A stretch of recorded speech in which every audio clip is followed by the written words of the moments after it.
JP വ്ളോഗിൻ്റെ പുതിയ വീഡിയോയിലേക്ക് ഏവർക്കും സ്വാഗതം. നമ്മളിന്ന് പോകുന്നത് പ്രശസ്ത ഗായകൻ മധു ബാലകൃഷ്ണൻ്റെ വീട്ടിലേക്കാണ്. വീഡിയോ ആദ്യമായിട്ടാണ് കാണുന്നതെങ്കിൽ ചാനൽ സബ്സ്ക്രൈബ് ചെയ്ത് ബെൽ ബട്ടൺ കൂടി എനേബിൾ ചെയ്യുക. വീഡിയോ ഇഷ്ടമായാൽ ലൈക്ക് ചെയ്ത് ഷെയർ ചെയ്യാൻ മറക്കരുത്. നമുക്ക് നേരെ വീഡിയോയിലേക്ക് പോകാം.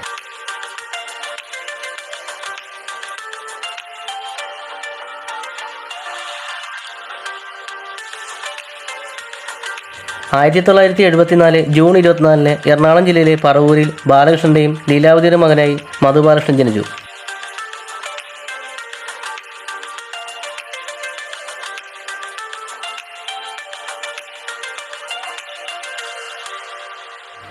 തൃശ്ശൂരിലെ ചാലക്കുടിക്കടുത്തുള്ള കൊരട്ടിയിലായിരുന്നു അദ്ദേഹത്തിൻ്റെ ആദ്യകാല ജീവിതം.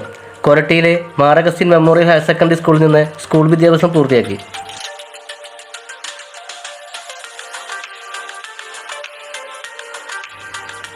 അമ്മയിൽ നിന്നാണ് സംഗീതം പഠിക്കാൻ അദ്ദേഹത്തിന് പ്രചോദനമായത്.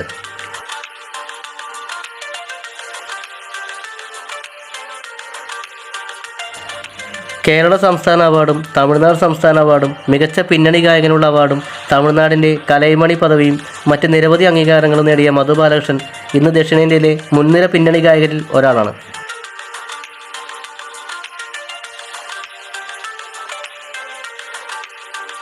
വർഷത്തിലേറെ നീണ്ടു നിൽക്കുന്ന പിന്നണി ഗാന ജീവിതത്തിൽ മലയാളം, തമിഴ്, കന്നഡ, തെലുങ്ക്, തുളു എന്നിവ ഉൾപ്പെടെ 1000-ലധികം ചലച്ചിത്ര ഗാനങ്ങൾ മധു ബാലകൃഷ്ണൻ ആലപിച്ചിട്ടുണ്ട്.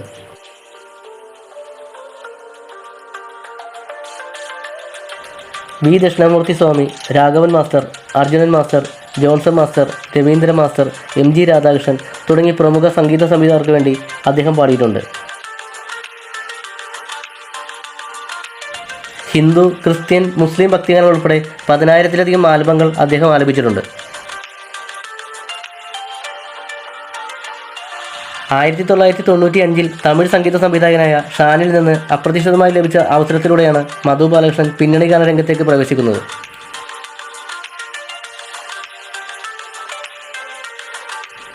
ഈ കാണുന്നതാണ് പ്രശസ്ത ഗായകൻ മധു ബാലകൃഷ്ണൻ സാറിൻ്റെ വീട്.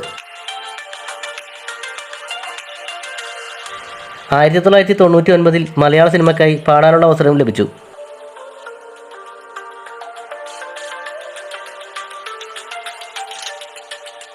2002 പുറത്തിറങ്ങിയ വാൽക്കണ്ണാടി എന്ന ചിത്രത്തിലെ ഗാനമാണ് മധു ബാലകൃഷ്ണനെ ഗായകനെന്ന നിലയിൽ അദ്ദേഹത്തിൻ്റെ കരിയറിന് തുടക്കം കുറിച്ചത്. M. ജയചന്ദ്രൻ സംഗീതം നൽകിയ ഈ ഗാനത്തിൻ്റെ ശക്തവും ഹൃദയസ്പർശിയുമായ ആലാപനത്തിലൂടെ മികച്ച പിന്നണി ഗായകനുള്ള കേരള സംസ്ഥാന ചലച്ചിത്ര അവാർഡ് അദ്ദേഹത്തിന് ലഭിച്ചു.